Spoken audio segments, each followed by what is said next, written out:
Welcome back. This is Mr. Greenstein's Geometry, and we're in section 12.2, Independent and Dependent Events, and we were just talking about girls and boys.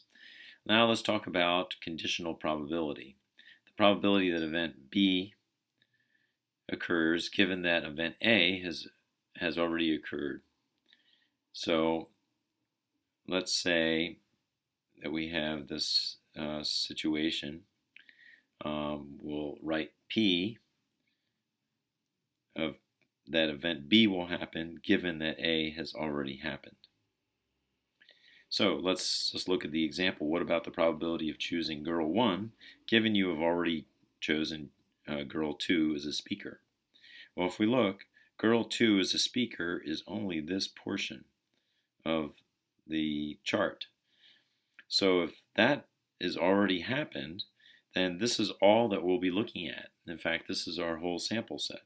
So that means that we're just looking for the time that girl 1 is chosen as recorder.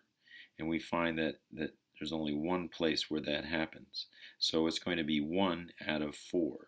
So the probability of choosing girl 1, given that you already chose girl 2 as a speaker, is going to be 1 out of 4, or 25%. Here's another conditional probability. Say that you're inspecting defective parts, or you're inspecting 4 defective parts, and you come up with a table. You've counted the number of passed and failed, and you've found later that these are the ones that were not defective, and here's the ones that were defective. So we want to find the probability that a defective part passes. So a defective part, even though it's defective, sometimes it'll pass our tests, and that's rare. Most of the time it fails, but sometimes it passes. So what is the probability that it will pass? The number of defective parts that passed over the total number of defective parts. So it's going to be 3 over 3 plus 36. So we're just looking at this part of the table. And that turns out to be about 7.7%. Let's look at the probability that a non-defective part fails.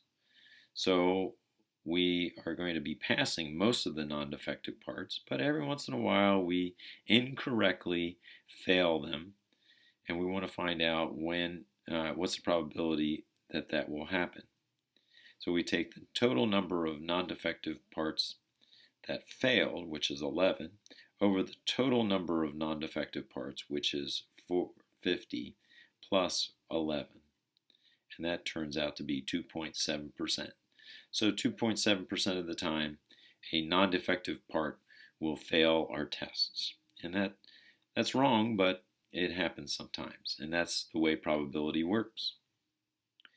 The probability of dependent events. So we talked about independent events.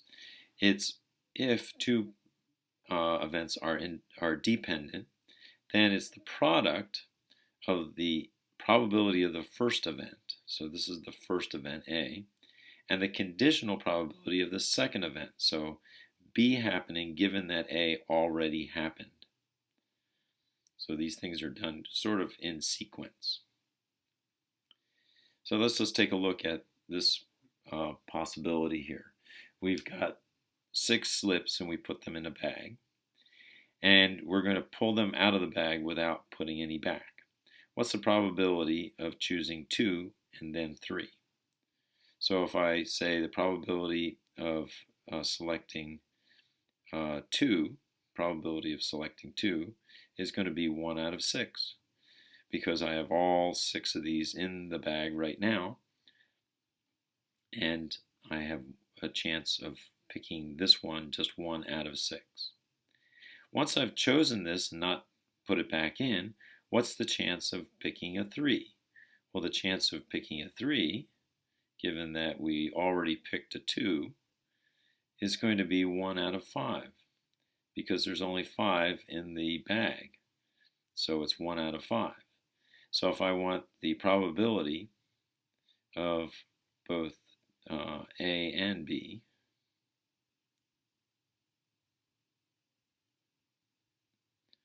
Then that's going to equal 1/6 times 1/5, or 1 over 30. A 1 out of 30 chance that I'm going to pick a 2, and then I'm going to pick a 3. Now let's look at the second one. It says, what is the probability of choosing 1 or 4 and then a 5? Well, a 1 or 4 is going to be probability of 1 or 4.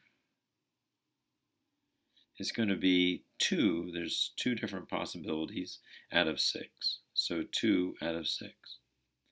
Once I've chosen one of those, then I now have 5 left in the bag, and I have a 1 out of 5 possibility of picking a 5.